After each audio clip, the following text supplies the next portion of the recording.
Hello, c'est Mia de Positive Mind Attitude. Après un parcours de plus de 4 ans et demi avant de connaître enfin les joies de la maternité, j'ai décidé d'associer mes compétences professionnelles de thérapeute à mon vécu personnel lié à l'infertilité et la PMA pour accompagner les femmes en désir d'enfant et leur permettre de reprendre le plein pouvoir sur leur fertilité. Si tu veux agir pour ne plus subir, tu es au bon endroit. Que tu sois suivi médicalement ou non, mes conseils te permettront d'avoir un autre regard sur ton parcours et d'adopter une approche globale pour mettre toutes les chances de ton côté. Ensemble, brisons le tabou de l'infertilité. Si tu connais une femme qui est concernée par le sujet, je t'invite à lui partager cet épisode. Maintenant, installe-toi confortablement et c'est parti pour l'épisode du jour. Bonjour à toutes, c'est Mia de Positive Mind Attitude. Je suis ravie de vous retrouver aujourd'hui pour une nouvelle capsule, un nouvel épisode de podcast. Et aujourd'hui, j'ai l'immense plaisir d'être accompagnée d'Audrey. Hello Audrey. Hello Mia.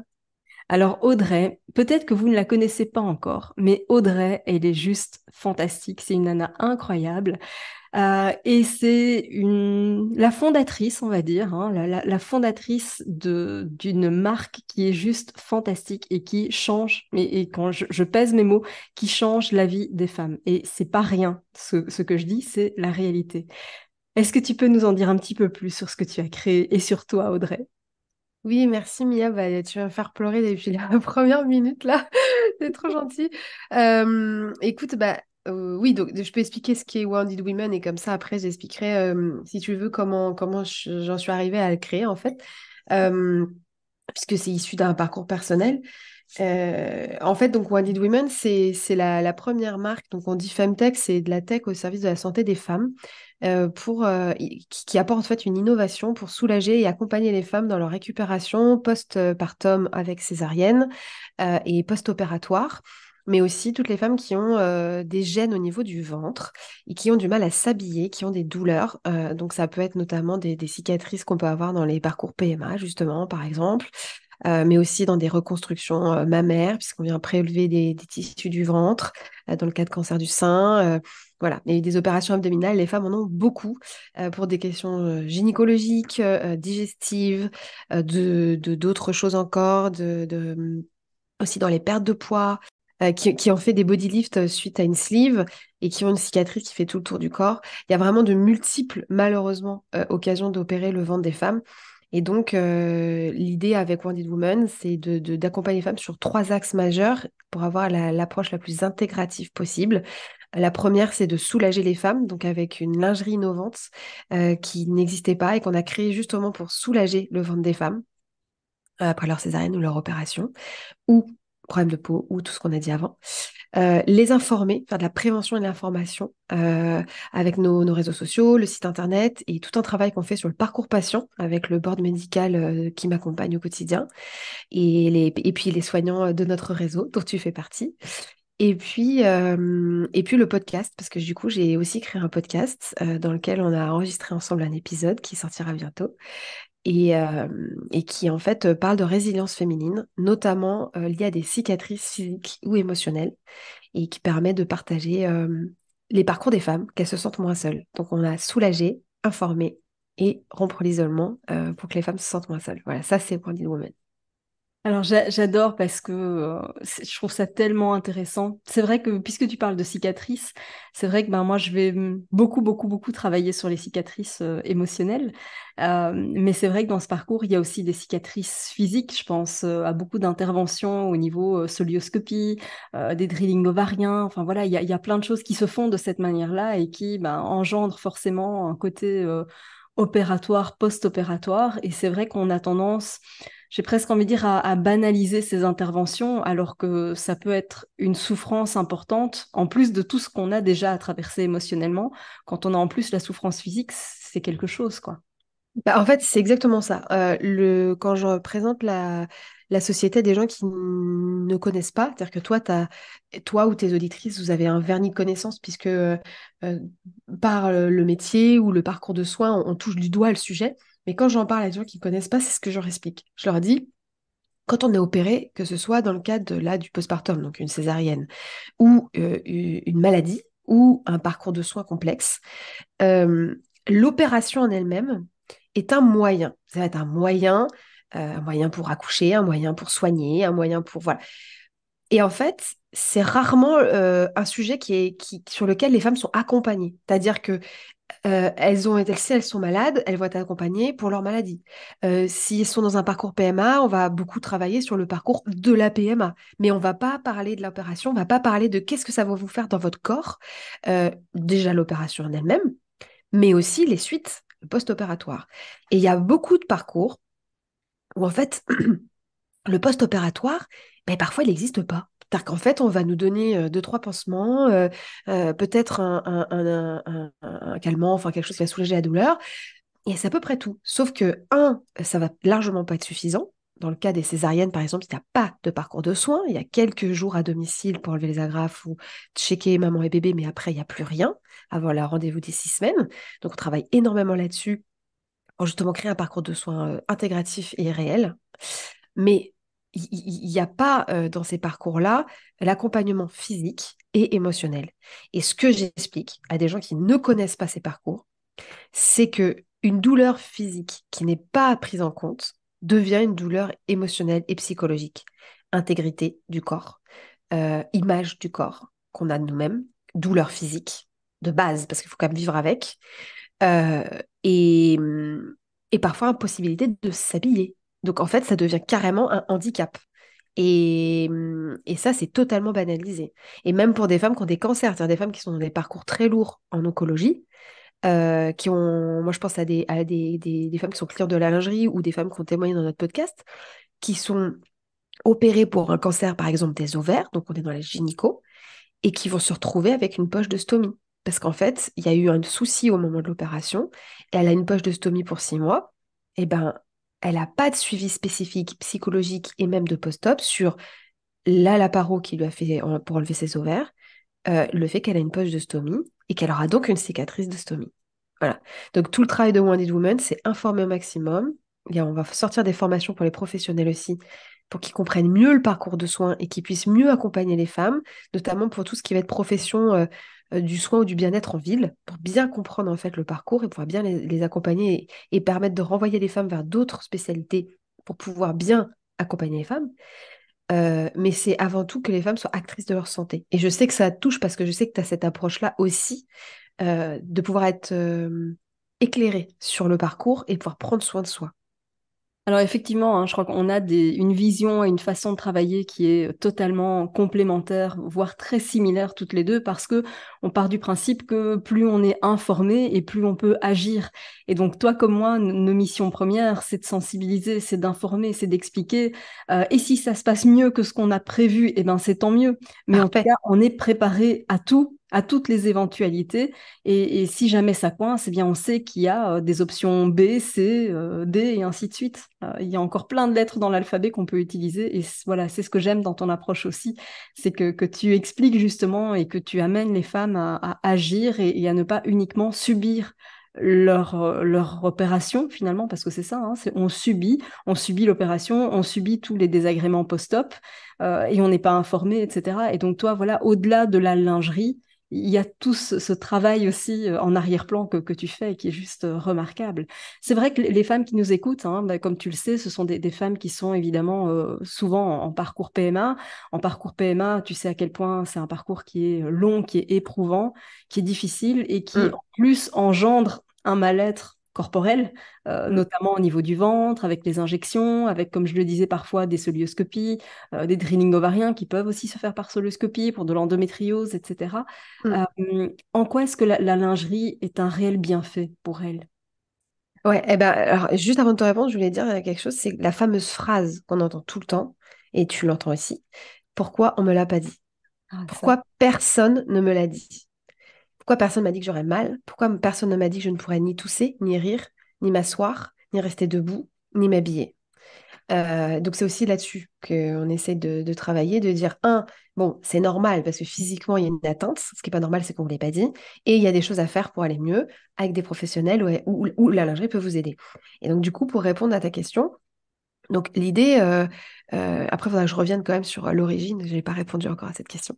La lingerie, comment elle peut aider? Bah, en fait, tout simplement, on a décidé de faire, enfin moi j'ai dessiné deux modèles. L'urgence, c'était de traiter toutes les cicatrices abdominales et toutes les douleurs abdominales, donc deux tailles hautes, dont une très haute. Quand on fait ce genre de choses, bon déjà, donc je travaille avec une modéliste, j'ai fait tester à plusieurs femmes sur un an de même taille et de morphologie différentes. L'objectif, en fait, c'était d'avoir deux tailles hautes, dont une très haute, mais qui était parfaitement invisible une fois portée. C'est-à-dire qu'une fois que la femme, elle l'a, elle sait qu'elle est protégée, mais elle ne la sent pas et elle ne la voit pas. Donc elle ne la voit pas parce qu'elle est sans couture, pour que ça ne se voit pas à travers les vêtements, mais elle ne la sent pas parce qu'elle est sans couture aussi, mais parce qu'on a choisi une matière très spécifique et surtout on a fait un travail de design et de coupe que ce soit le plus physiologique possible. Euh, il faut savoir que on a des corps différents, mais on a quand même des similitudes. Donc sur nos produits, on va par exemple avoir la courbe au niveau du dos qui est prise en compte. Parce que oui, on aura toujours des petits bourrelets de peau, on est OK. Enfin, je veux dire, une taille haute qui est censée te maintenir et te faire une seconde peau, t'as toujours le petit centimètre là de peau, mais tu le sens pas. C'est visuel, mais tu le sens pas. En revanche, si tu prends une culotte haute mal taillée, tu vas carrément te faire un bourrelet, ça va venir te scier le dos, ça va rouler et ça va être extrêmement désagréable. Donc on a fait déjà tout ce travail pour que l'aine soit dégagée, elle soit haute mais pas trop haute, pour ne pas rouler, pour aller à tous les corps, pour prendre le ventre mais sans gêner. Ça, c'était déjà très très important. Le fait que l'aine soit dégagée, c'est aussi très important parce qu'il y a des femmes qui sont alitées longtemps. Donc il fallait que assise ou allongée, elle n'ait aucune gêne. Et ensuite, le choix d'une matière qui n'est pas une matière classique du tout et qui est plutôt une matière qui va avoir ou toucher à un aspect maillot de bain. Parce qu'en fait, c'est une matière technique et qui va permettre aux femmes d'avoir le ventre protégé. Donc, elle est fine et très résistante. Donc, quand on la met, on a vraiment le ventre protégé des frottements. Ça va venir maintenir, quand il y a des cicatrices, maintenir les cicatrices, éviter les frottements, éviter d'aller abîmer les cicatrices et qu'elles deviennent ce qu'on appelle hypertrophiques. Donc, c'est-à-dire qu'elles vont s'épaissir, elles vont former comme un petit bourrelet. Sur des cicatrices de celluloscopie, ça peut faire comme des bourgeons en fait, parce que ça va faire ça sur un point qui va être très douloureux et qui va être douloureux ensuite pour s'habiller et pour porter d'autres vêtements, parce qu'en fait, bah, ça fait une excroissance de peau en fait. Il y a aussi des personnes qui font ce qu'on appelle des cicatrices kéloïdes. Alors là, c'est plutôt une question de métabolisme, c'est-à-dire qu'en fait, la cicatrice va non pas gonfler en épaisseur, mais va plutôt s'élargir, elle va sortir de sa ligne de cicatrice. Là, ça doit être traité, hein, bien sûr. Faut stopper en fait l'aspect kéloïde de la cicatrice, donc là il faut être pris en charge. Mais ce que je veux dire, c'est que c'est quand même douloureux parce qu'en fait on a quand même une cicatrice qui s'élargit. Enfin, qui s'élargit dans le sens où on a de l'excroissance de peau qui sort de la ligne de cicatrice, pas la cicatrice qui se trouve. Donc, tous ces cas-là, on protège la cicatrice des frottements, on évite d'aggraver l'état dans lequel elle est au moment où on porte la lingerie, donc le plus tôt est le mieux.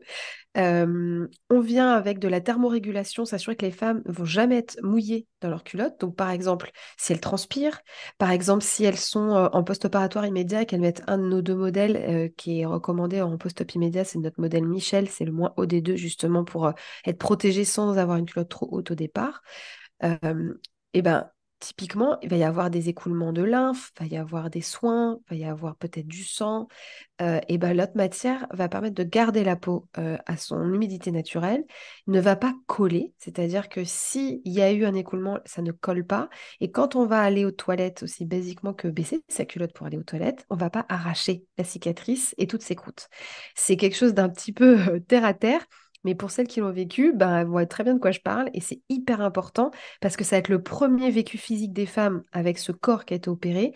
C'est bon, d'aller à la douche, ça sera une épreuve première, d'aller aux toilettes et de réussir à s'habiller. Ça va être les premières choses en fait. Et puis toucher, bien sûr, après. Donc on a ça, on a la thermorégulation, le fait de protéger, que ce soit très résistant, que ça fasse une seconde peau, que ça fasse un léger effet gainant. Et aussi, c'est anti-UV pour protéger les cicatrices et les peaux abîmées des UVA qui traversent les textiles. Les UVB, vous savez, celles qui vous font bronzer. Les UVA, celles qui créent les cancers, pour raccourcir un peu la chose, et que vous ne voyez pas, mais qui traversent l'épiderme et le derme. Donc ça, c'est hyper important. Et comme on voulait que ce soit le plus englobant pour les femmes dans leur quotidien, elles sont parfaites quand vous êtes prête à reprendre le sport, parce qu'elles vous maintiennent bien la sangle abdominale. Vous ne transpirez pas, enfin, même si vous transpirez, vous allez sécher très vite.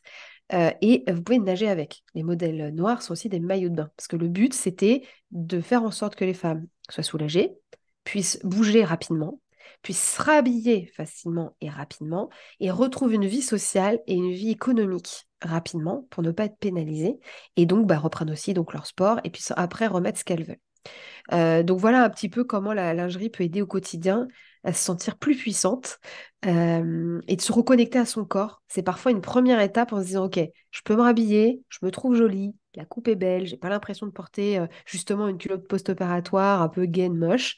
Je peux la porter tous les jours après et je me trouve sympa, belle et je peux m'habiller et je peux reprendre un petit peu ma vie où je l'ai mis en pause avant cette intervention. Voilà. Et les femmes qui ont mal au ventre de manière générale, le tissu se met à la chaleur de la peau.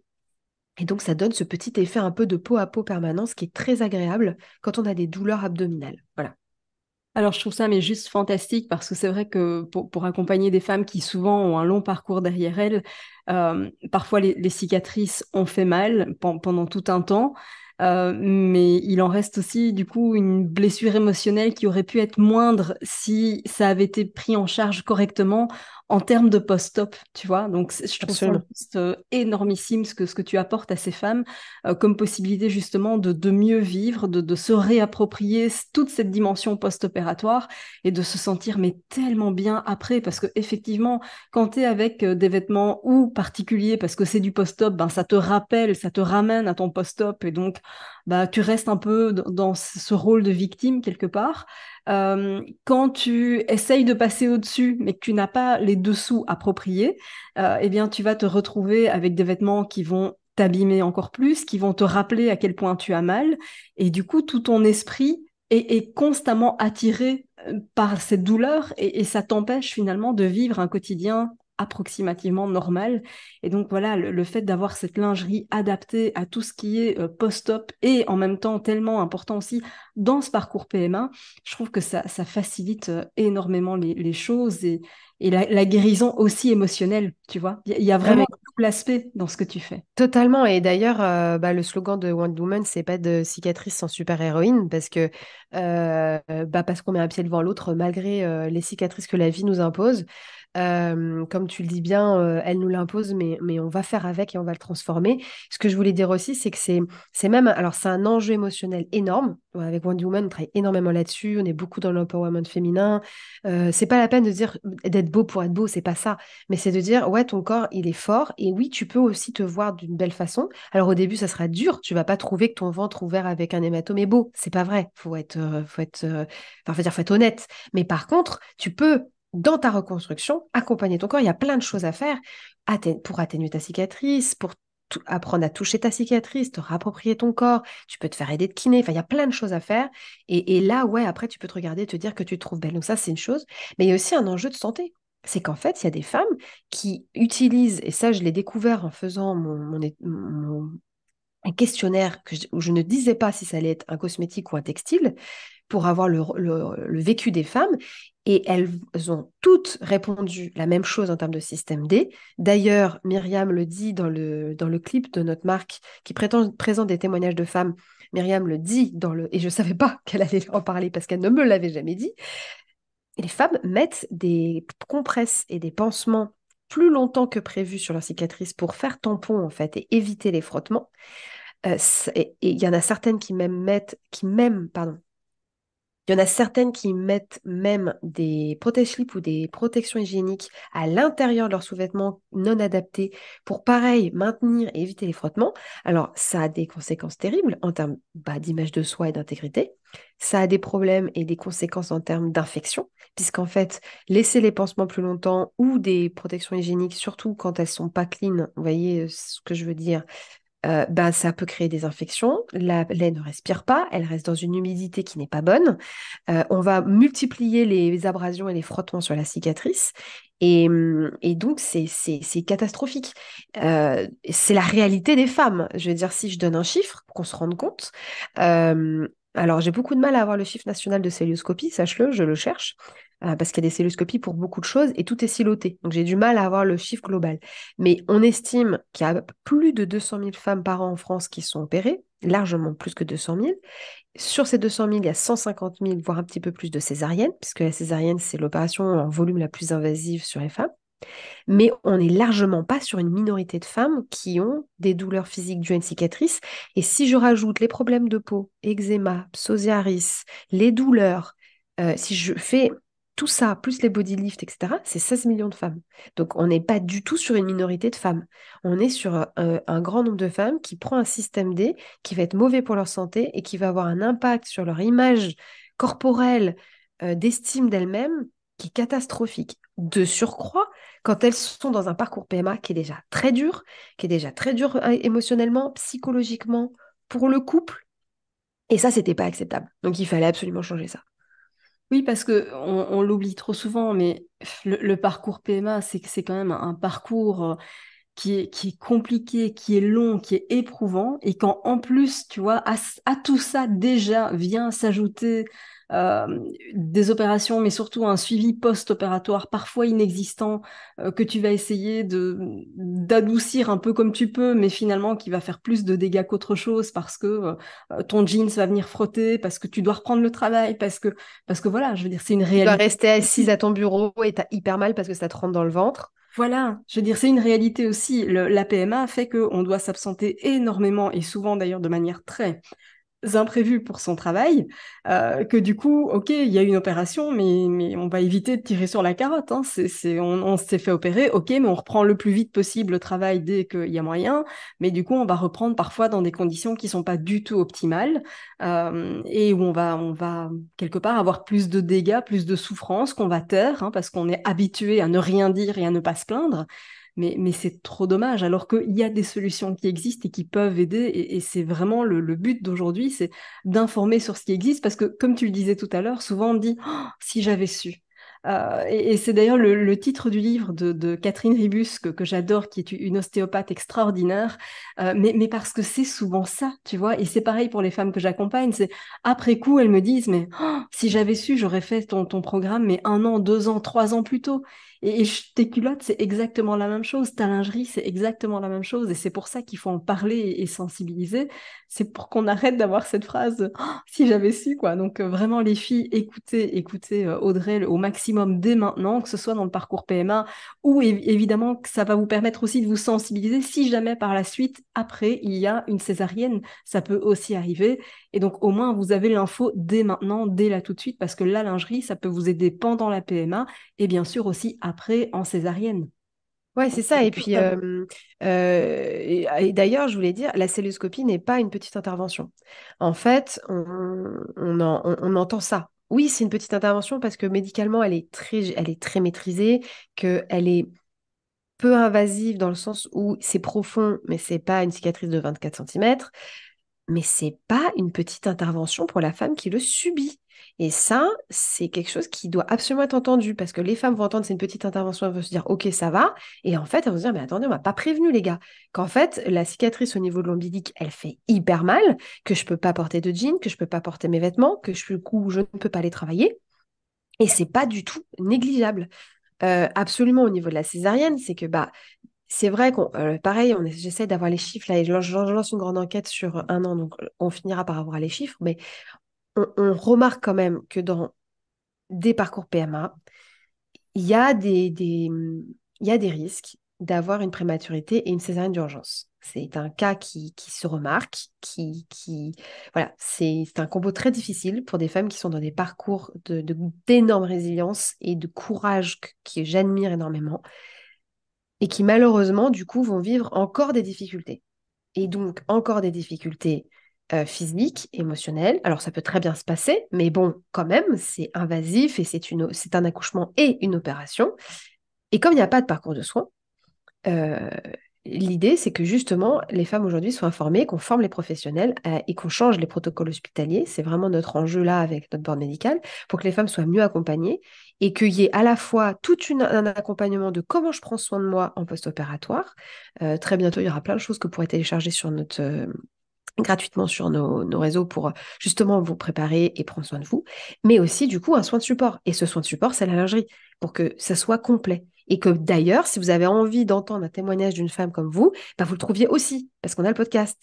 Et c'est vraiment l'approche, c'est de dire, à tout moment de votre parcours, vous pouvez trouver une réponse, une information, peut-être même juste voilà, je sais pas, vous êtes sur notre réseau social, vous voyez passer un post sur quelque chose, vous dites, ah oui, mais en fait, c'est vrai que, ah oui, je peux faire de la kiné pour ma cicatrice. Voilà, parce que vous êtes tombé dessus par hasard et vous l'avez vu, mais ça vous a alerté, ça a piqué votre curiosité et du coup, vous allez aller regarder et vous pourrez trouver sur le site de Wonder Woman dans les conseils une fiche par professionnel qui vous explique bah, pourquoi en tant qu'ostéo, je peux prendre soin de vous, pourquoi en tant que kiné, je peux prendre soin de vous, pourquoi en tant que naturopathe, que yoga thérapeutique, etc. Parce qu'après, il faut aussi parler de la mobilité. Quand on a eu tout ça, il faut pouvoir rebouger, faut pouvoir de nouveau donc s'habiller, hein, ok, mais faut pouvoir retrouver une mobilité et ça se fait pas n'importe comment et ça on nous le dit pas. Et je dirais de surcroît pour les femmes qui étaient sportives avant, c'est qu'en fait notre corps c'est plus le même, les tissus c'est plus les mêmes et que il faut pouvoir être accompagné dans la reprise de l'activité parce que sinon on va se blesser en fait. Et ça c'est pareil, on ne nous le dit pas. Donc il y a aussi toute cette prévention là sur le fait de bien prendre soin de soi. Et voilà. Et d'ailleurs, je voulais dire que la lingerie a aussi un fabuleux atout, bah, c'est le lien avec son bébé. Parce qu'en fait, comme il protège le ventre, les petits pieds, ils viennent plus aller te tambouriner la cicatrice avec les petits ongles qui font mal. Et donc, on a des femmes sont beaucoup plus rassurées pour allaiter, beaucoup plus rassurées pour faire des câlins en se disant, eh ben, au moins, je vais pas avoir le ventre où ça me fait super mal. Et on facilite le lien avec le bébé. Et ça, c'est du vécu et c'est même un vécu personnel. Donc, et c'est hyper important parce que dans ces vécus difficiles et quand enfin bébé est là, on n'a pas envie d'être rappelé à la souffrance. On a envie de profiter de son enfant. Et ça, c'était hyper important pour moi dans l'approche aussi euh, de pouvoir faire que ces moments-là, ils soient les plus doux possibles. Alors, évidemment, on aura quand même mal parce qu'on a été opéré, mais on limite au maximum dans la journée les rappels au fait que bah, on a mal et que c'est insupportable. Parce que l'idée, c'est que ce soit supportable.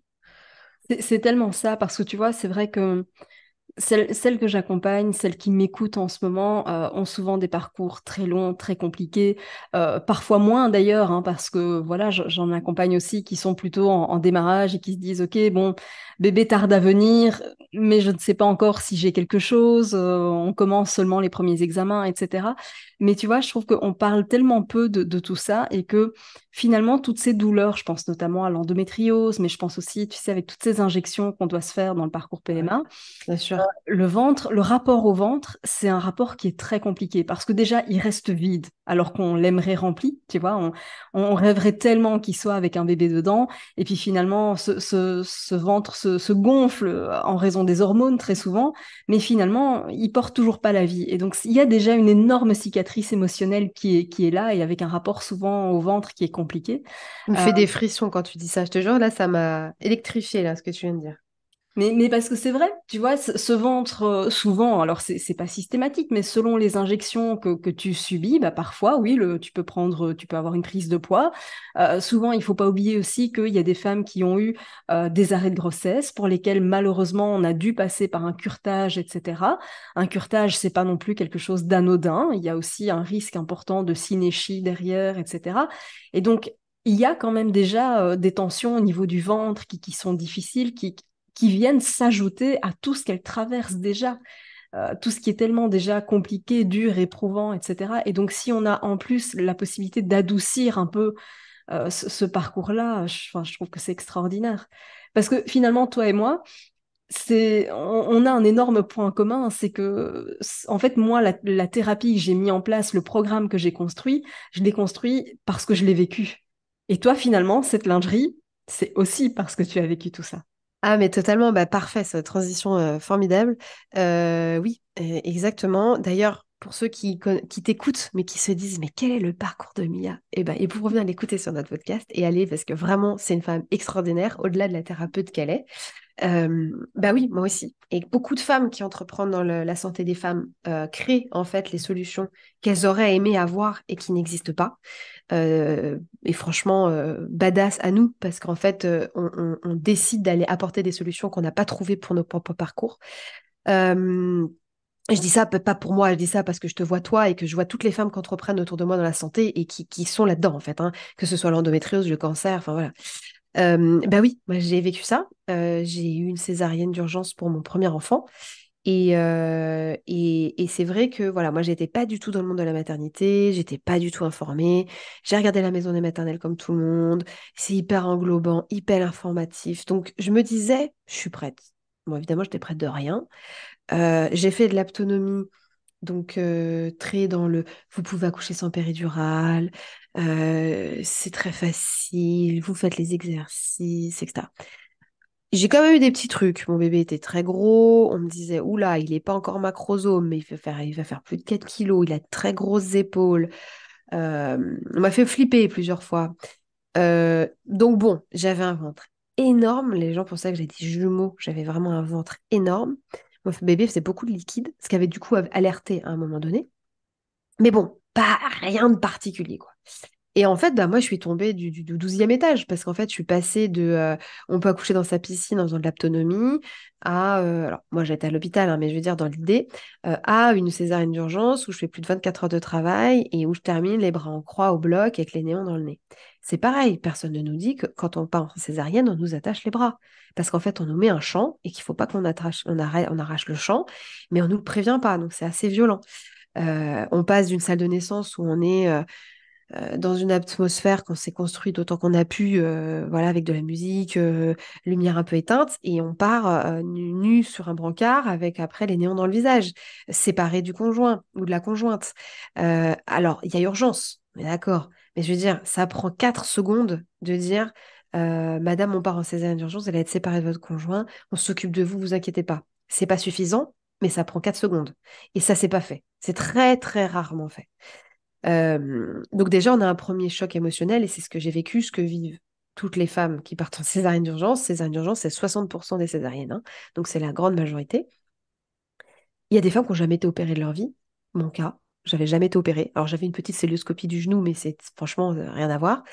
Mais j'avais jamais eu une opération majeure comme ça. Et l'opération du ventre, bah, pour toutes celles qui sont dans ce parcours PMA, elles le savent, le ventre, c'est une zone molle. C'est une zone qui nous permet de tout faire. J'ai changé pas plus tard que ce matin avec une femme qui a eu une césarienne mais qui est en fauteuil, qui me disait, mais quand on est en fauteuil, eh ben, on n'utilise pas que ses bras, on contracte les abdos. Et donc, du coup, moi, je suis hyper handicapée du fait de ma césarienne et qu'on ne m'est pas bien prise en charge. Les abdos, vous allez tousser, vous allez rire, pour aller aux toilettes. Euh, En fait, on les utilise tout le temps. Porter quelque chose, les contracter vos abdos, même un minimum. Donc, tout ce qui atteint le ventre atteint le quotidien. Évidemment, la position assise, j'en parle même pas. Allonger, dormir. Je me mets comment? Je vais pas me mettre sur le ventre, mais sur le côté, j'ai mal quand même. Sur le dos, je suis pas bien. Je dors comment? Je ne vais pas dormir semi-assis. Tout est complexe. Et donc, moi, je me suis pris tout ça en pleine face. Le postpartum, enfin, je veux dire, le fait d'être parent, le fait que moi je comprends qu'en fait j'aurais failli mourir, que mon fils aussi, je pouvais plus regarder de photos de moi enceinte dans ma chambre, c'était impossible. Et je voulais absolument me lever pour m'occuper de mon fils, donc je redressais mon fauteuil et j'allais jusqu'à mon fils. Ça me prenait 15 minutes de faire ça, mais je voulais absolument le faire parce que je me disais, il faut que mon mari se repose. Il est resté pendant 24 heures sans dormir, il faut qu'il se repose, donc je vais me lever. Alors, pardon, j'adore parce que tu vois, je passe mon temps à répéter aux femmes d'apprendre à se faire passer en priorité. Et tu vois, ça, c'est un merveilleux exemple où tu dis, voilà, mon mari n'a pas dormi pendant 24 heures, il faut qu'il se repose, mais toi, t'as pas dormi non plus, en fait, tu vois. Non, et Et parfois, et plus j'avais les longtemps. contractions en plus. Donc les filles, si vous nous écoutez, apprenez à vous faire passer en premier. Et c'est pas méchant, hein, d'accord? C'est pas contre vos chéris. On sait qu'ils sont fatigués et eux aussi ont besoin de repos, bien évidemment. Mais vous êtes la pièce centrale de tout. Enfin, je veux dire, si vous tenez pas, il n'y a plus rien qui tient. Gardez-vous ça en tête. Faites-vous passer en priorité. Merci pour ce témoignage-là aussi. Ouais, alors en fait, je pense qu'il y a un juste milieu. Je pense que sur le coup, tu as besoin de dire je peux le faire. Et si physiquement tu peux le Oui. faire. Mais par contre, fais-le qu'une fois. Et après, tu dis, bon, je suis capable de le faire, mais là, je vais prendre soin de moi, je vais me reposer. J'aurai tout le temps de le faire à la maison. Là, je vais profiter de. Bon, surtout que le conjoint ou la conjointe est en chambre, si c'est possible. Donc là, vraiment, ouais, je parle même pas du temps du Covid, hein, c'est spécifique. Mais je veux dire, quand le conjoint peut être en chambre, et ben, ce qui devrait être le cas partout, j'en profite pour le redire, aberration totale. Euh, c'est à l'autre de prendre le relais. Et puis, on peut appeler aussi le personnel de l'hôpital. C'est vrai qu'ils sont surchargés, c'est vrai qu'ils sont sous-staffés, et que donc, eh ben, il y a des femmes qui sont très mal reçues quand elles appellent, même quand elles sont solo en chambre. C'est vrai, il faut le dire, il faut prévenir. Mais vous avez aussi été opéré et vous avez le droit de demander de l'aide. Il y a des femmes qui ne peuvent pas du tout se lever. Il y a des femmes qui ne sentent plus leurs jambes. Moi, il se trouve qu'en fait, j'ai fait une espèce de choc et donc j'ai été endormie pendant 7 heures. Donc en fait, moi, j'ai cuvé quand même mon anesthésie pendant 7 heures. Moi, j'ai pas rencontré mon enfant. Euh, donc en fait, quand je suis montée en chambre et que j'ai enfin pu le prendre dans les bras, je sentais mes jambes parce qu'en fait, là, j'avais cuvé mon anesthésie. Mais il y a des femmes qui vont très bien en salle de réveil et qui ne sentent pas leurs jambes, donc elles ne peuvent pas se lever. Euh, donc on a ce besoin de se prouver, très bien, tu l'as prouvé, c'est bien. Mais par contre, je pense qu'à un moment donné, il faut profiter du moment où on a de l'aide parce que quand vous allez rentrer, à moins d'avoir une famille proche ou des amis, vous n'aurez personne. Et maintenant, il y a le congé paternité, enfin deuxième parent, mais quand même, je veux dire, profitons du moment où il y a de l'aide. Voilà. Après, c'est comme chacun le sent, mais je redis. Mais voilà, donc moi je suis passée par ça. Il se trouve qu'en plus, comme ça a été fait en urgence, que j'avais beaucoup, beaucoup de ventre, quand ils ont coupé, ça m'a formé ce que beaucoup de femmes ont, c'est-à-dire un gros, gros bourrelet, un gros œdème d'enduration au-dessus de ma cicatrice. Ma cicatrice était invaginée en dessous, c'est-à-dire qu'elle a été glissée sous ce bourrelet. On est beaucoup de femmes à avoir ça. Et ben en fait, tout simplement, déjà, il est resté en œdémacié très longtemps. J'ai su après que j'aurais dû être drainée, mais comme on n'a pas de parcours de soins, je ne savais pas que c'était pas normal. Il me faisait mal, il était très gros, et donc je ne pouvais pas fermer mes pantalons. Et donc en fait, je pouvais très bien prendre des trucs plus grands, pantalons ou sous-vêtements, mais le problème, c'était pas mon tour de taille. Mon problème, c'était sur l'avant du ventre. Euh, j'ai accouché en mai, donc en fait, j'ai mis beaucoup de robes. J'étais même parfois nue sous ma robe avec mes bas de contention, parce qu'en fait, je pouvais pas mettre de sous-vêtements. J'étais chez moi, donc ça ne posait pas trop de problème. Mais c'est pas normal. Enfin, je veux dire, il y a des femmes qui ont des hystérectomies, qui ont 45 ans, à qui on donne le slip filet qu'on nous donne à la maternité et qui après sont nues chez elles. Enfin, je veux dire, que ce soit après une césarienne ou autre chose, c'est pareil. Il n'y a rien, ni pour l'hôpital, ni pour chez soi. C'est ça qu'on venait remplacer.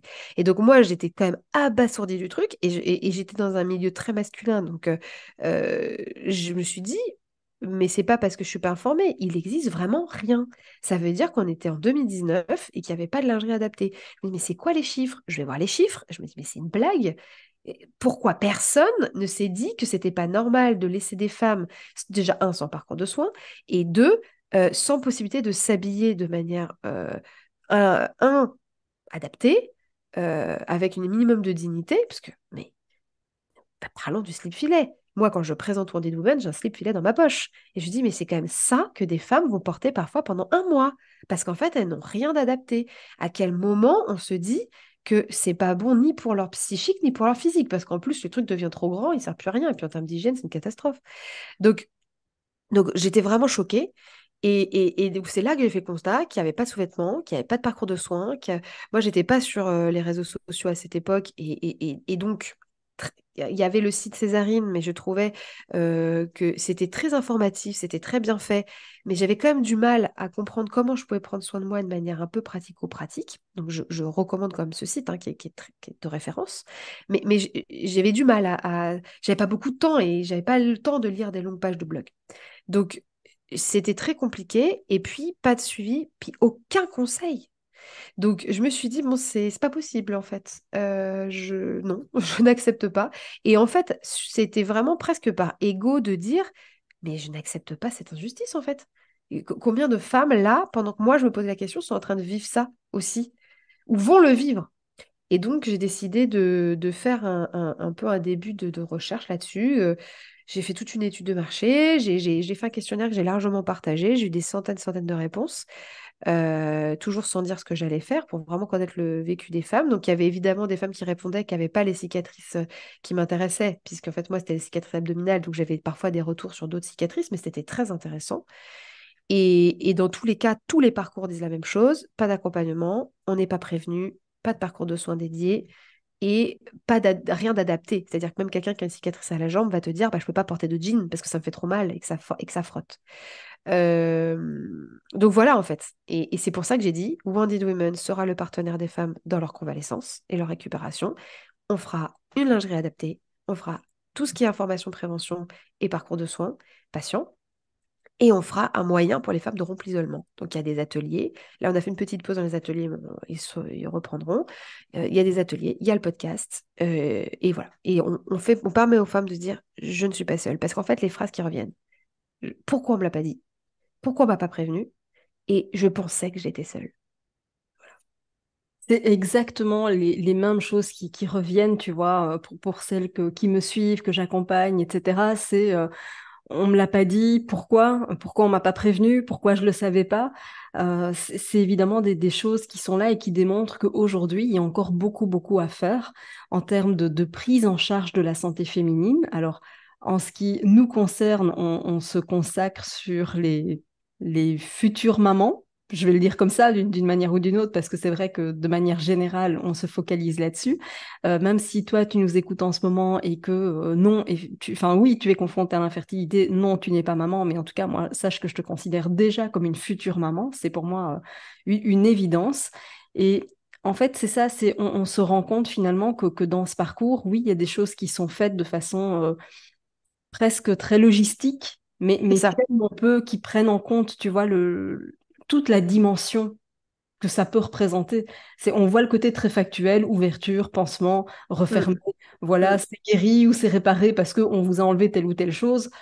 Oui, mais en fait, non, il y a encore tellement, tellement de choses derrière qui ne sont pas du tout prises en charge, écoutées, et finalement que nous-mêmes, on va minimiser parce qu'on n'ose pas dire j'ai mal, on n'ose pas dire, parce qu'en fait, on se dit que c'est une conséquence logique et on fait avec, et en gros, on se contente de serrer les dents, alors qu'on pourrait très bien vivre les choses d'une manière totalement différente. Et puis moi, je veux redire qu'on doit, c'est une nécessité absolue de absolument chouchouter et accompagner les femmes qui sont dans des parcours PMA déjà de base, qui vivent ensuite la césarienne et peut-être même la prématurité. Oui, totalement. Je veux dire, si les personnes qui nous écoutent vivent ça, ou l'ont vécu et écoutent ton podcast parce que ça leur fait du bien et qu'elles se sentent accompagnées, même si en fait c'est a posteriori, la prématurité va indiquer que votre enfant va être peut-être en réanéonate ou en néonate. Ça veut dire que vous allez être séparés. Ça veut dire que vous n'êtes pas au même étage. Parfois, vous n'êtes même pas dans le même hôpital. Alors ça, c'est pas normal. Et je sais qu'il y a beaucoup, beaucoup d'acteurs de la périnatalité qui essaient de changer les choses. Mais parfois, ça peut arriver. C'est pareil. Ça fait peur. On n'aime pas. Mais si on le sait, on peut mieux réagir, on peut mieux poser des questions, demander à être transféré. Des fois, si vous ne le demandez pas, vous ne l'êtes pas, en fait. Donc ça, c'est... Voilà.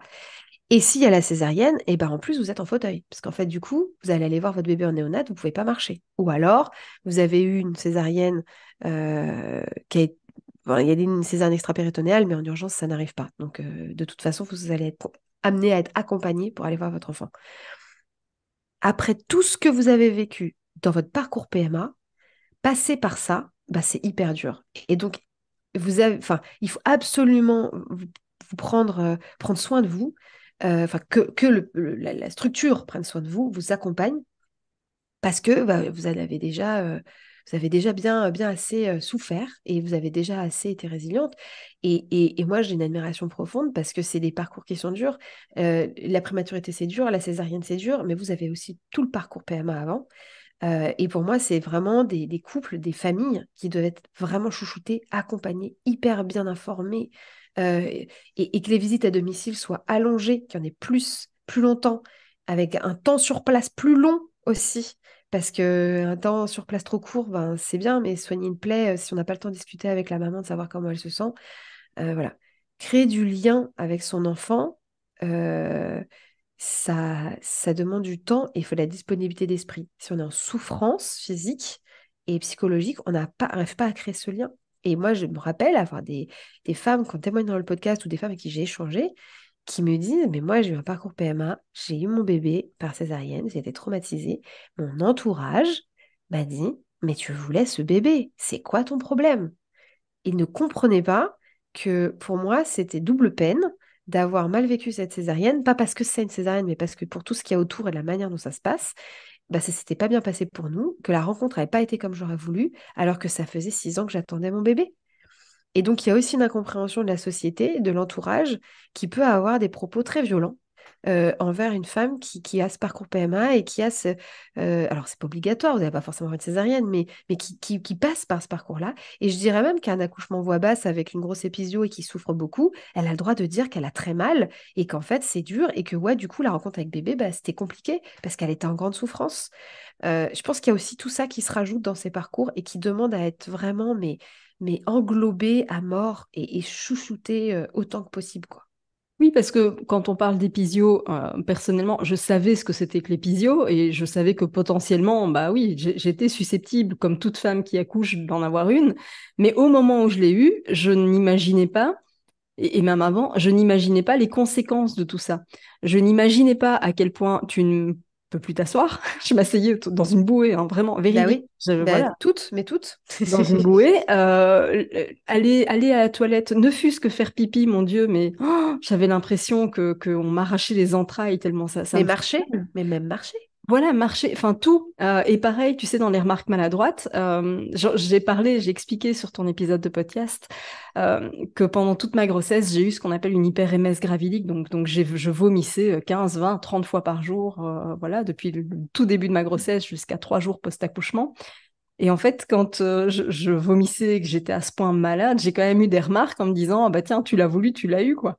Ouais. Alors, ouais, non, je voulais le bébé, pas la pathologie. Enfin, je veux dire, il y a un monde d'écart entre les deux. Donc voilà. Et tout ça pour dire que, en plus, très souvent, naturellement, quand on a eu un parcours qui est long, qui a été difficile, qui a été éprouvant, etc., du coup, on ose encore moins se plaindre parce que effectivement, on a pris tous les risques pour l'avoir, cet enfant.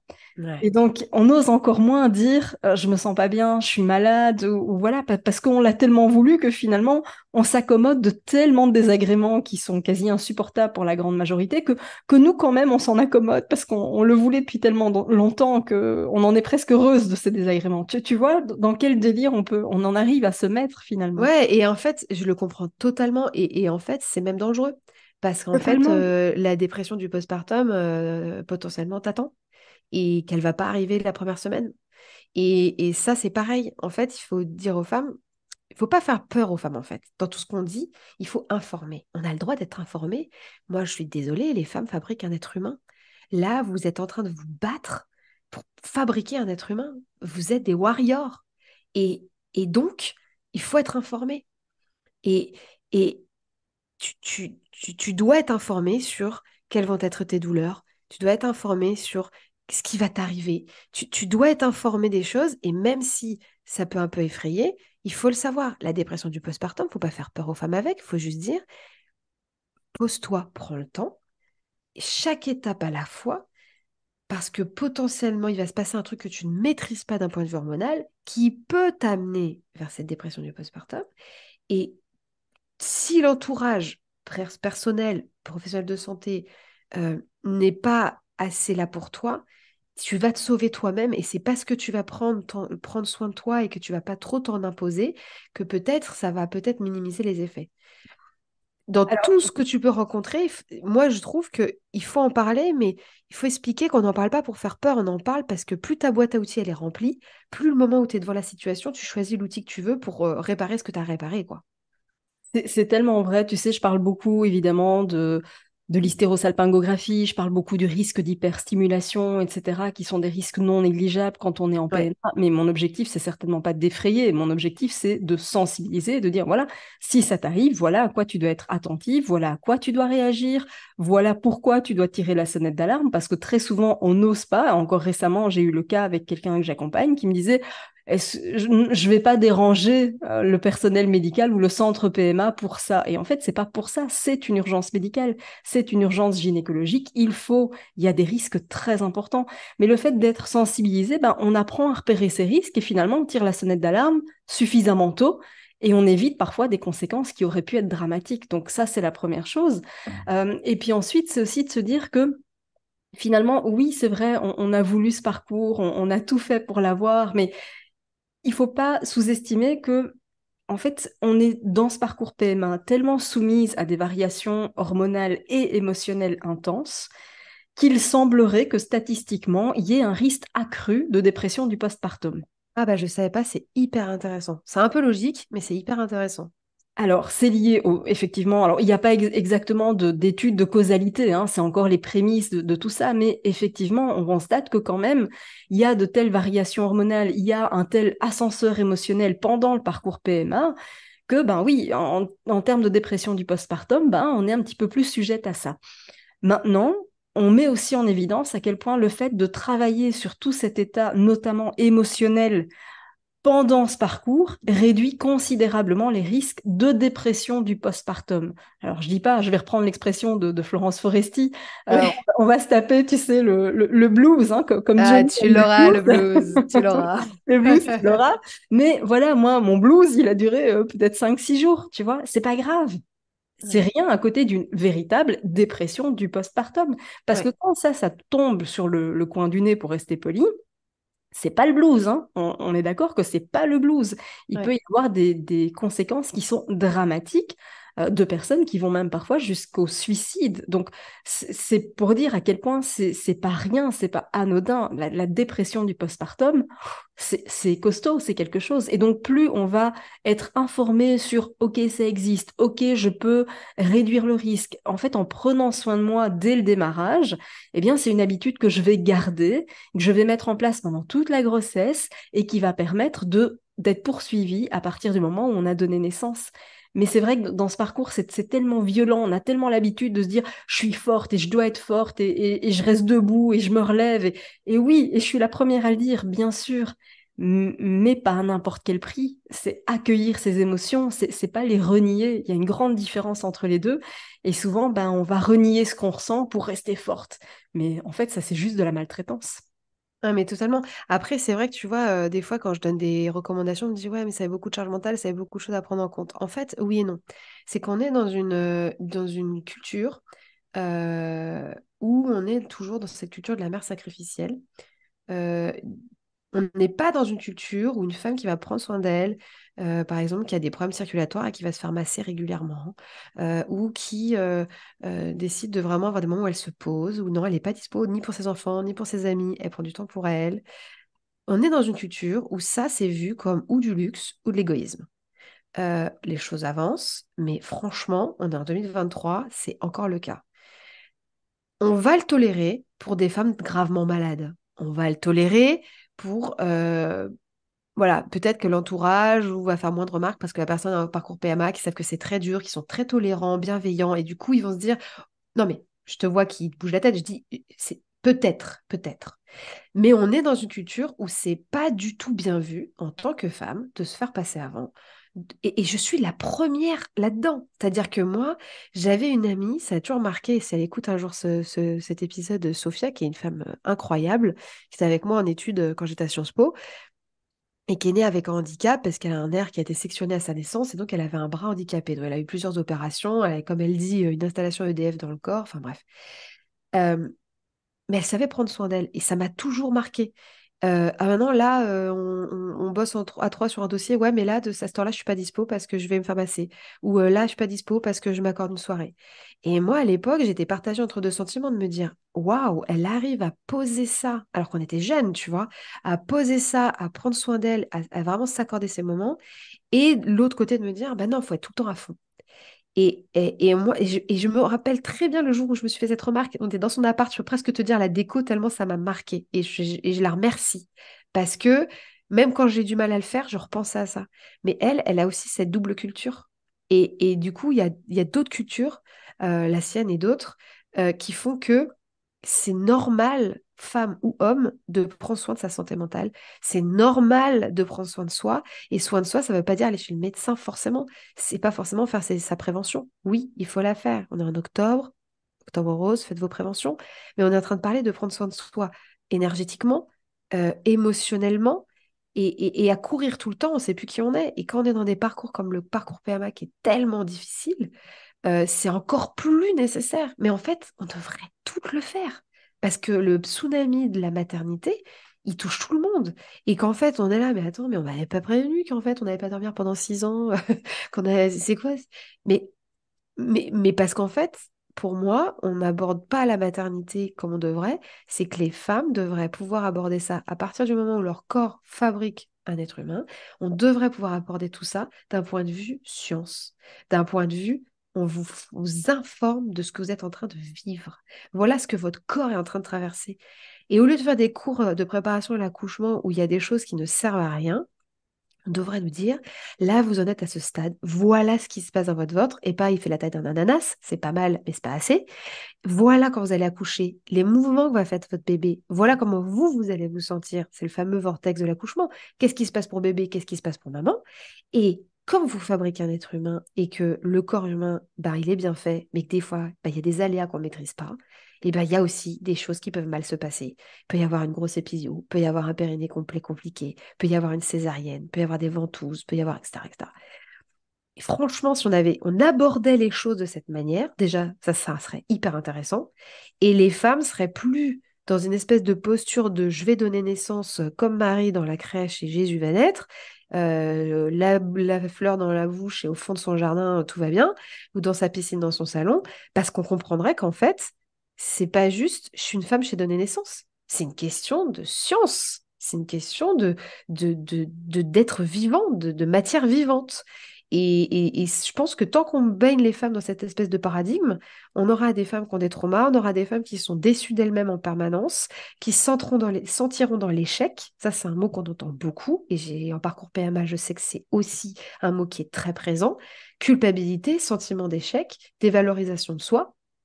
Mais parce que je pense qu'on nous montre pas les choses et on nous montre pas la maternité avec le bon paradigme. Oui, il y a la beauté de la chose, mais on est aussi des êtres qui se forment. On va à l'école, on a le droit d'être sachant des sujets et d'avoir des professionnels qui ne répondent pas aux questions parce que c'est eux les sachants et non mais faites ce qu'on vous dit.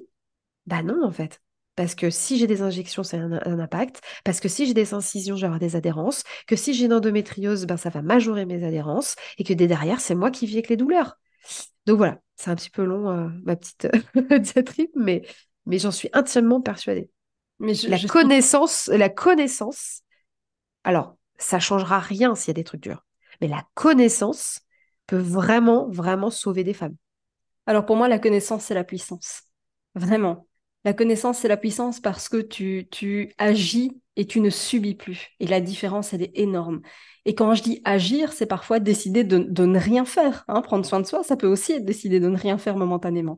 Mais on agit en conscience et on prend des décisions en conscience. Et tu sais, pendant tout ce parcours, très souvent, on se dit, en fait, je suis pas capable. Là où tout le Exactement. monde y arrive, tu vois, là où tout le monde se dit, voilà. Parfois même ceux qui ne le veulent pas, ils réussissent. J'adore. En fait, je vous le dis, hein, Audrey me montre un petit autocollant qu'elle a collé sur l'ordinateur et qui met un petit magnète comme ça et qui met «Je suis capable».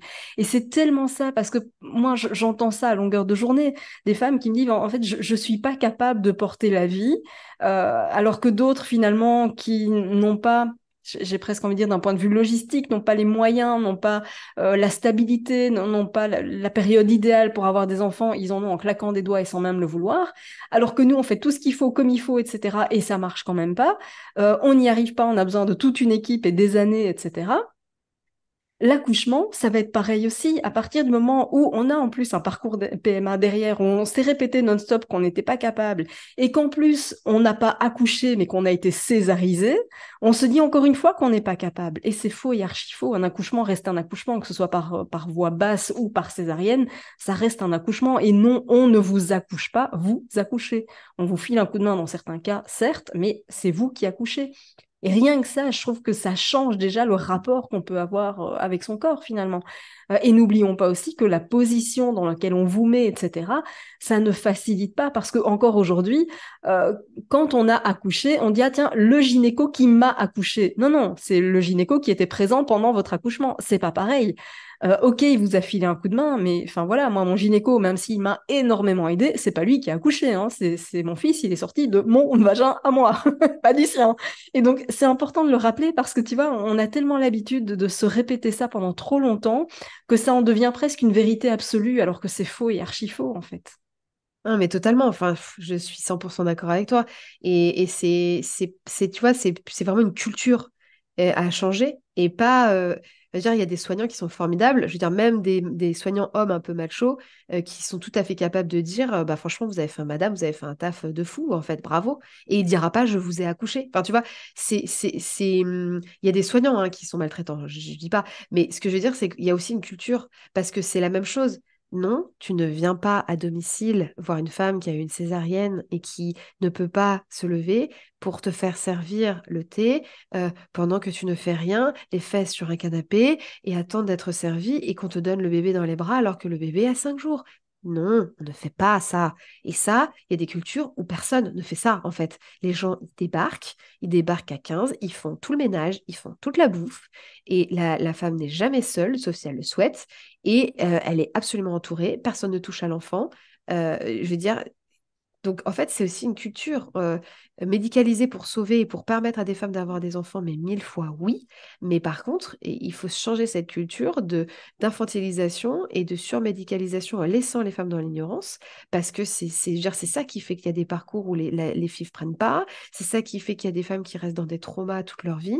Enfin, je veux dire, tu te rends compte la tristesse quand j'essaie de parler, enfin, je parle de ces sujets sur LinkedIn, de femmes qui m'écrivent, mais merci parce que moi, je n'ai pas parlé de ça depuis 15 ans et que je suis toujours au même stade et je suis toujours dans le bloc opératoire. Je suis jamais sortie. Et tu te dis, cette femme, elle est restée toute seule. Ça veut dire que pendant 15 ans, elle n'en a pas parlé. Elle n'a pas été un seul moment dans un endroit qui lui a permis de se dire, je peux parler de ça, je peux partager. Moi, je trouve que c'est d'une tristesse infinie et ça doit Mais changer. évidemment, et tu sais, alors moi j'accompagne, et pour en avoir fait deux moi-même, je sais aussi à quel point c'est difficile, mais j'accompagne beaucoup de femmes qui ont fait des arrêts de grossesse. Et tu vois, en gros, ces femmes-là aussi peuvent rester à ce stade-là de la Totalement, grossesse et avoir une cicatrice émotionnelle énormissime bien qui sûr. finalement va rester là et où on va minimiser parce qu'on a aussi cette fameuse injonction des 3 mois sous silence. Ah Pour oui, reprendre le titre du de livre Judith. de Ouais. Judith, qui est extraordinaire. Mais pour reprendre ce titre de livre, voilà, les 3 mois sous silence, on a un parcours PMA derrière. On peut se réjouir enfin parce qu'on a un positif, et puis là, bah non, en fait, on met le couvercle parce que, oulala, 3 mois sous silence, mais 3 mois dans lesquels t'es malade, 3 mois dans lesquels t'es à bout, t'en peux plus, et en même temps, t'as déjà tellement Elle est- d'années. C'est ça, c'est ça. Ton espoir, ça me fait des frissons. T'as l'espoir qui est au plafond parce que tu te dis qu'enfin t'es enceinte. Et quand malheureusement le drame se produit, eh ben t'es seul pour traverser ça. Parce qu'il y a finalement personne au courant, ou quasiment personne. Et tu dois continuer à faire semblant d'aller bien, évidemment, à continuer le travail comme si de rien n'était, à prendre tes responsabilités, à partir en déplacement, à recevoir tes amis, à avoir une vie sociale, et à continuer à encaisser des remarques maladroites de «et vous, c'est pour quand? Il serait temps de vous y mettre, vous avez perdu le mode d'emploi» parce que les gens sont pas au courant, tu vois. Et donc, pour moi, c'est super important de briser les tabous, comme tu le fais sur toute la dimension opératoire, mais pas que, hein, Mm. opératoire post-op, mais aussi sur tout ce qu'il y a sur le avant, pendant, après, quoi, Mais bien vraiment. sûr. Et tu vois, je pense que ce qui aide pas, c'est d'ailleurs ce que dit Florence Foresti dans son spectacle. Elle me dit, mais attends, pourquoi personne ne l'a dit? Vous avez toutes signé un document de confidentialité? En fait, je pense qu'il se passe un truc. Et c'est pour ça que ton travail, il est essentiel et que moi, j'essaye de bouger au maximum dans ce sens-là avec les soignants qui essayent eux aussi de bouger dans ce sens et que c'est avec cette inertie ou d'autres acteurs hein, de la périnatalité ou de la santé de la femme, et c'est comme ça qu'on va avancer. Mais il se passe un truc un peu incroyable qui s'appelle la résilience. Bah, c'est qu'en fait, quand tu as traversé tout ça et que tu en es sorti, un, t'as pas forcément envie d'en reparler parce que tu as dépassé le truc. Et deux, tu oublies tu oublies parce que ton corps et ton cerveau, il est fait pour que tu survives et que quand il y a des choses trop dures qui se sont passées et qu'enfin tu as assez de joie, de choses positives dans ta vie pour venir te remplir, enfin remplir ce fameux ventre quand une fois tu as eu tes enfants et que tu te remplis de joie, mais tu oublies. Et donc comme tu oublies, au moment où tu vas être capable de porter la parole et où tu vas être capable, parce que t'es de nouveau toi-même physiquement, émotionnellement, tu t'es de nouveau retrouvé, et ben en fait tu passes à autre chose. Parce qu'en fait, tu vas kiffer et qu'en fait, bah, c'est pas là où tu vas prendre ton mégaphone pour dire on va faire changer les choses parce qu'en fait, tu survis et que tu vis ta vie. Et, et tu vois, moi, je l'ai vécu parce que j'ai accouché par voie basse de mon deuxième enfant, donc ce qu'on appelle un AVAC, un accouchement voie basse après césarienne, qui a failli partir en césarienne.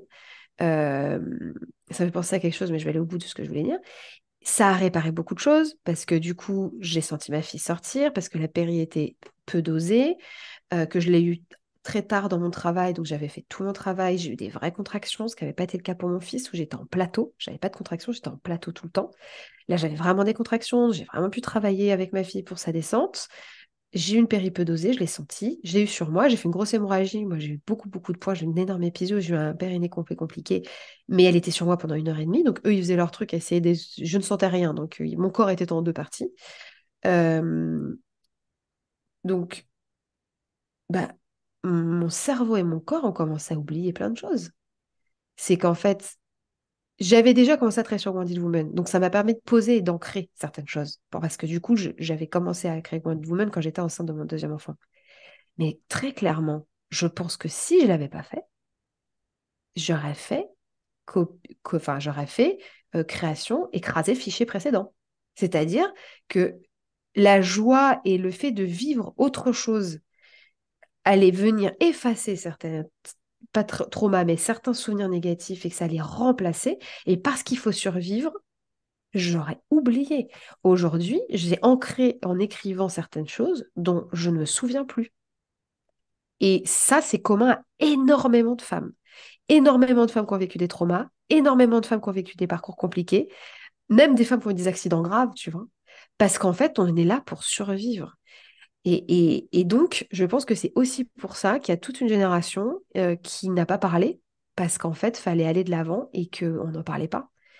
Mais on se rend compte, nous, et c'est peut-être notre rôle aussi, de dire que s'il faut en parler, pour que les autres femmes qui vont vivre ça soient informées et qu'elles puissent au mieux prendre soin d'elles, et puis peut-être du coup mieux former aussi les conjoints-conjointes, mieux informer la société tout court, qu'une épisio, c'est pas pareil, c'est un exemple, hein, mais que c'est pas parce que c'est acquis dans l'imaginaire collectif que ça n'a pas des impacts qui sont extrêmement douloureux et handicapants, clairement handicapants, on ne peut plus marcher. La célioscopie, c'est pareil. C'est pas parce que c'est très maîtrisé que c'est pas invasif pour les femmes. Le parcours PMA, c'est pas parce qu'il existe et c'est pas parce que les femmes peuvent le suivre que c'est facile et que c'est OK, tu suis un parcours PMA, c'est bon du coup. Non, c'est pas comme ça que ça marche. Ah, t'as un cancer, t'es opéré, du coup c'est bon. Mais non, c'est pas comme ça que ça marche. Et je pense que c'est aussi notre rôle, et moi je trouve ça fantastique ce qui se passe là avec toute cette génération de personnes qui ont entre 30 et 40 ans là, qui créent des initiatives, des associations, des sociétés, ou comme tout le travail que toi tu fais aussi, des soignants tu vois, qui sont tout triple casquette, qui se forment pour être vraiment dans l'approche intégrative du soin, parce que c'est comme ça qu'on va changer la société et c'est comme ça qu'on permettra à des femmes de limiter les traumas, de faire en sorte qu'elles soient le mieux accompagnées. Enfin, j'ai beaucoup d'espoir, si tu veux, mais je remarque quand même que l'amnésie traumatique existe, mais que l'amnésie, parce que derrière tu vis quelque chose qui est plus positif, existe aussi, et que du coup, t'occultes et t'oublies.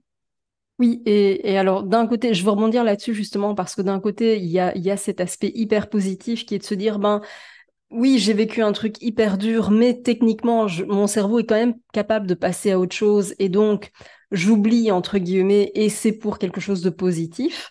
Maintenant, n'oublions pas que on oublie d'un point de vue conscient. L'inconscient, lui, il est toujours là et lui, il Ah sait. ouais, totalement. Non, non, mais totalement. C'est Malheureusement, ce complètement. qui se passe, c'est qu'à un moment donné, quand on a un couac de vie, parce que des couacs de vie, on en a tous et on en aura tous, ça peut ressurgir et revenir un peu en mode boomerang, parce que du coup, on l'avait plus vu venir, parce que on pensait que c'était digéré, on pensait que c'était intégré, et en fait, ça revient puissance 10.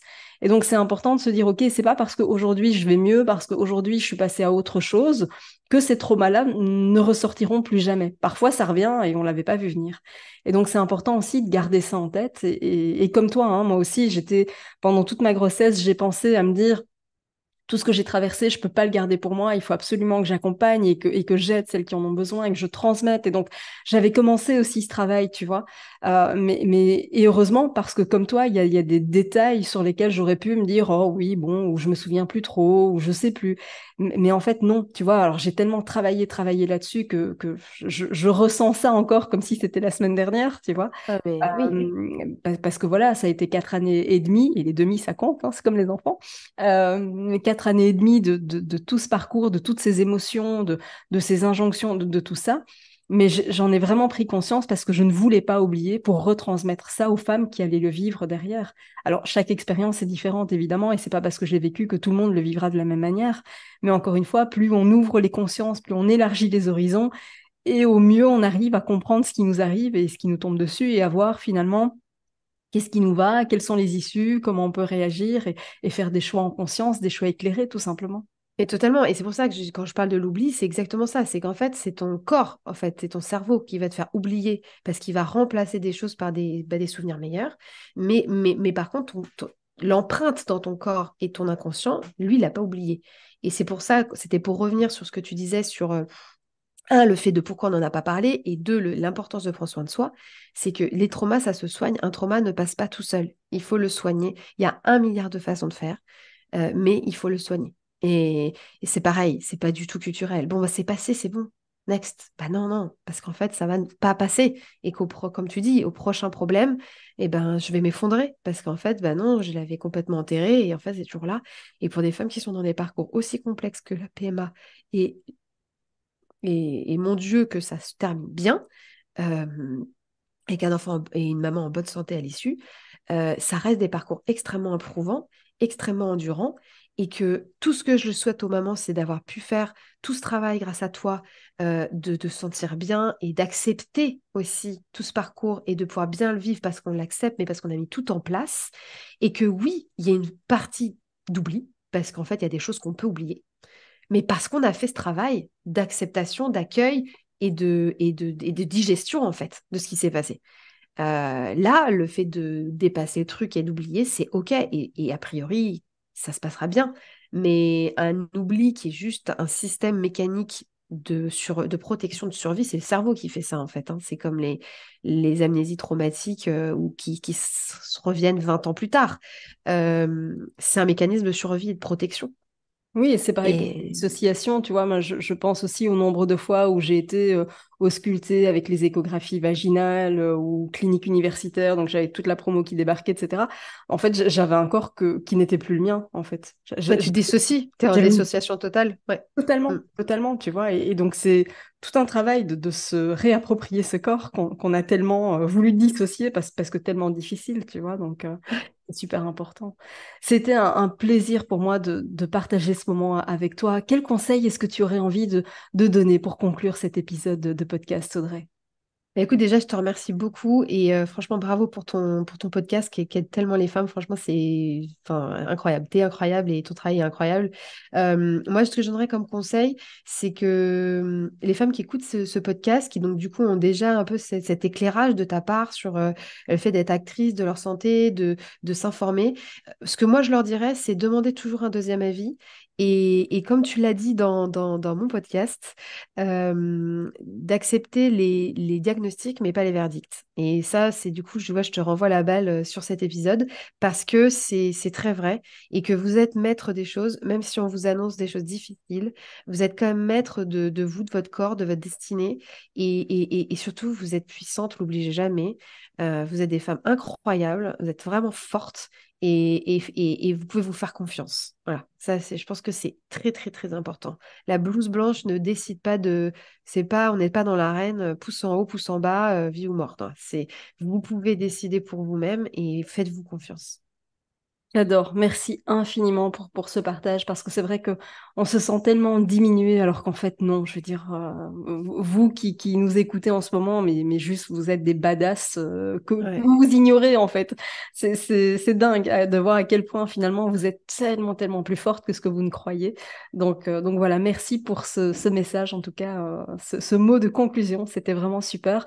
Vous allez pouvoir retrouver Audrey via les liens qui seront dans la description de cet épisode. Vous allez pouvoir retrouver son site internet, vous allez pouvoir savoir où découvrir sa lingerie, parce que la lingerie est accessible en ligne, hein, on peut faire des commandes en ligne. Je mettrai bien sûr aussi le lien de son podcast sur lequel vous allez pouvoir découvrir plein de parcours, plein de témoignages et qui sont juste d'une utilité publique. Donc un tout grand merci pour tout ce que tu fais, Audrey. Merci. Merci à toi, Amina, à toi aussi, d'utilité publique. Merci mille fois. Prenez soin de vous, on se retrouve très bientôt dans un prochain épisode de podcast et d'ici là, surtout, apprenez à vous faire passer en priorité. À très vite. Merci d'avoir écouté cet épisode jusqu'au bout. Si tu veux aller plus loin et bénéficier de plus de conseils, télécharge maintenant mon guide offert sur positivemindattitude.fr. Pour encourager ce podcast, merci de mettre une note et ou un commentaire sur ta plateforme d'écoute. Je te dis à très vite pour un prochain épisode.